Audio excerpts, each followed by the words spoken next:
ಏನ್ರಿ ಗ್ಯಾಸ್ ಗಾಳಿ ಐತೆ ಏನ್ ಮಾಡೋದು?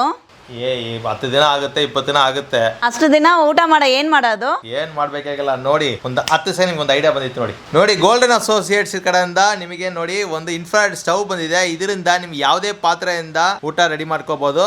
ನೋಡಿ ಈಗ ಇಡ್ತಾ ಇದೀನಲ್ವಾ, ಬ್ಲಕ್ ಆನ್ ಮಾಡಿ ಇದರ ಟೈಮರ್ ಸೆಟ್ ಮಾಡ್ಕೋಬಹುದು. ಜಸ್ಟ್ ಆನ್ ಮಾಡ್ಬಿಟ್ಟು ನೋಡಿ ಎಷ್ಟು ಏನ್ ಪಾತ್ರೆ ಇಡ್ತೀರಾ, ಹಾಟ್ ಪಾಟ್ ಬೇಕಂದ್ರೆ ಹಾಟ್ ಪಾಟ್, ಕುಕ್ಕರ್ ಇಟ್ಬಿಟ್ಟು ನೋಡಿ ಅರ್ಧದಲ್ಲಿ ಗಾಳಿ ಆಯ್ತಲ್ಲ, ಈಗ ಬ್ಯಾಲೆನ್ಸ್ ಇದರಲ್ಲೇ ಬಂದ್ಬಿಡ್ತದೆ ನೋಡಿ. ವಿಸಿಲ್ ಬಂದಿತ್ತು. ನೆಕ್ಸ್ಟ್ ಇದು ನೋಡಿ ದೋಸೆನ ಹಾಕ್ಬೋದು. ನಿಮ್ಗೆ ಮನೆಯಲ್ಲಿ ಟಿಫನ್ ಐಟಮ್ಸ್, ಲಂಚ್ ಐಟಮ್ ಇದರಲ್ಲೇ ಮಾಡ್ಕೋಬಹುದು. ನೋಡಿ ದೋಸೆ ಹಾಕ್ತಾ ಇರೋದು ಬೇಗ ಆಗುತ್ತೆ. ಹೌದು, ದೋಸೆ ಆಯ್ತಲ್ಲ. ಈಗ ಚಪಾತಿ ತೆರೆಸ್ಬಿಟ್ಟು ಇದರಲ್ಲಿ ಹಾಕ್ಬಿಡಿ. ಇದರಲ್ಲಿ ನಿಮಗೆ ಕುಕ್ಕರ್, ಅದೇ ತರ ನಿಮ್ಗೆ ದೋಸೆ ತವ ಇಟ್ಕೋಬಹುದು, ಮಣ್ ಪಾತ್ರೆ ಇಟ್ಕೋಬಹುದು, ಸಿಲ್ವರ್ ಪಾತ್ರೆ ಇಡ್ಬೋದು, ಅಲ್ಯೂಮಿನಿಯಂ ಪಾತ್ರೆ ಇಡ್ಬೋದು. ಯಾವುದೇ ಪಾತ್ರದಿಂದ ನೀವು ಕುಕ್ ಮಾಡ್ಬೋದು. ಮನೆಯಲ್ಲಿ ಏನ್ ಪಾತ್ರೆ ಇಟ್ಕೊಂಡ್ರೆ ಅದರಿಂದ ಈ ಇನ್ಫ್ರಾರೆಡ್ ಸ್ಟವ್ ಕುಕ್ ಮಾಡ್ಕೋಬಹುದು. ಈಗ ಇರೋ ಗ್ಯಾಸ್ ಪ್ರಾಬ್ಲಮ್ ಟೆನ್ಷನ್ಸ್ ಬೇಕಾಗಿಲ್ಲ. ಇದು ಒಂದು ತಗೊಂಡ್ರೆ ಮನೆಯಲ್ಲಿ ಆಲ್ಟ್ರೇಟ್ ಆಗಿ ಇದನ್ನು ಯೂಸ್ ಮಾಡ್ಕೋಬಹುದು.